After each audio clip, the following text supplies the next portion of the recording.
I'm here with Dr. Mohssen Esseesy, the Associate Professor of Arabic and the Director of the Arabic Program at the George Washington University, to ask him a little bit more about the Arabic language. So to start off, Professor, where is the Arabic language spoken? The Arabic language is spoken in approximately 20 countries that occupy, that stretch between, within the Middle East and North Africa. There are other countries that, some of these 20 countries also are located in Africa, not in the northern part, like Mauritania and Somalia. These countries declare the Arabic language to be their official language. There's also a good number of Arabic speakers in the West, mainly in the United States and Europe. And the Arabic language is also a liturgical language for approximately 1 billion Muslims around the globe who use this language in their prayers and their religious service. So I imagine there are a lot of different dialects then?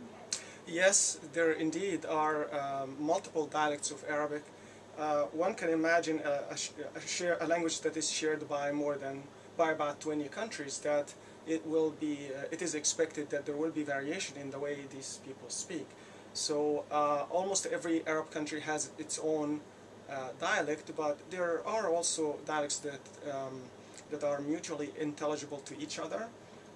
Again, the distance, the linguistic distance here is reflective of the geographical distance between these countries. So two countries closer to each other geographically, most likely their dialect will be mutually intelligible much more than those that are far apart. So with more language speakers mingling around the world, do you see the Arabic language being influenced by outside languages like English? Indeed, it has been. The English language as a global language has exercised some sort of pressure on the Arabic language. Speakers of Arabic are attuned to world events. They have been, they favor the learning of English and French, but English has the lion's share in foreign language learning in the Arabic-speaking world. There is actually an emerging variety now amongst youth. It's called Arabesy, which is a combination of Arabic and English. And Arabesy also combines features from both languages.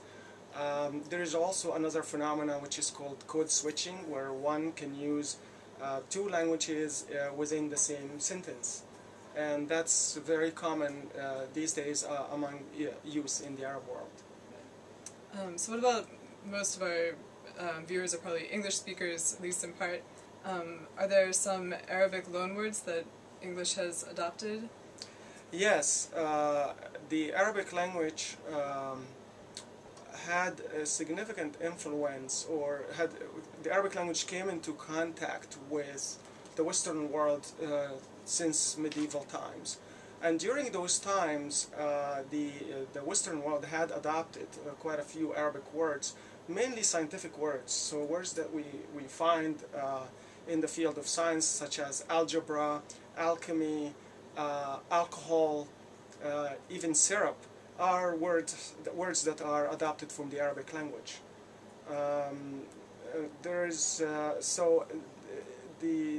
The Arabic language again had been in long and continuous contact with the West, and as a result of this relationship, some words have found their way into the English language. Do you have any favorite books or films or music in the Arabic language that you enjoy, you'd recommend? Yes, one of my favorite actually is the Arabian Nights, or in Arabic it's Alf Layla wa Layla, which is the 1001 Nights, and it is this collection of narratives had evolved over the years in multiple cultural centers within the Arabo-Islamic Dominion, and I believe the majority of people would be familiar with Ali Baba and Aladdin and these figures from these narratives, which are really very interesting and entertaining to read, and also to see it in movies sometimes. As for the Arabic movies, one of my favorite is Imarat Yaqubian, or Yaqubian Building. It's a film, it's an Egyptian film that was made not too long ago. I would say within the last 8 years or so. But that film is entertaining and interesting because it also is reflective of the Egyptian history from the period of the 1950s when Egypt gained its independence until recent years. As for music, I still enjoy listening to famous Arab singers such as Kulthum, who is Egyptian. Also Fairuz is another one of my favorite, which she is a Lebanese singer, and I think and their music I think are they're now considered classics, but I think they have withstood the test of time, and I believe they are very interesting to listen to and entertaining too. And I encourage my viewers to maybe listen to some of their songs. There are plenty of them out there. Yes, so go find them. Okay. So do you have any advice for somebody who's interested in learning Arabic? Are there resources in DC where people might be able to get a start? Yes, actually Arabic, my first and foremost advice is perseverance. I believe that language learning is a process. It's not just an activity. It takes a long time, and sometimes 2 steps forward and 1 step back. So perseverance, and also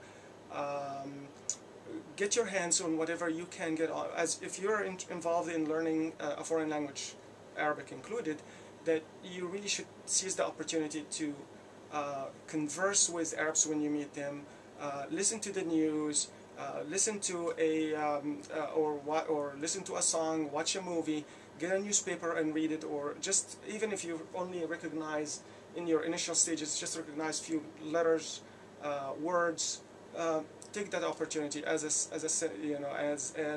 your connection to that language, and not just in the class, to stay in the classroom and learn in a traditional way. Beyond the classroom, there is more opportunities to learn. Now we're fortunate in the Washington D.C. area to have access to many things here in D.C. One of them is the Arab embassies in the area here. I believe that the cultural attaché in each of these embassies will be interested in supporting you in terms of getting resources or attending events, or to maintain contact with the Arabic-speaking population. There is also in Falls Church, Virginia, there is a substantial Arab presence there. Middle Eastern stores are all over the place. There are also other places where you can learn Arabic. There are several universities here that offer Arabic, and also there are other institutes that offer Middle Eastern languages, such as Middle East Institute, and US DA also has Arabic courses. So it is, I think the Washington D.C. area is unique in that respect, in that it offers multiple resources for the learner of Arabic. Not to mention also there's an Arab film festival that also comes here frequently, and there are also movie theaters that will show foreign films, including Arabic ones. So be on the lookout for some of these in your local newspapers, and you should be able to gain access to these resources. Okay.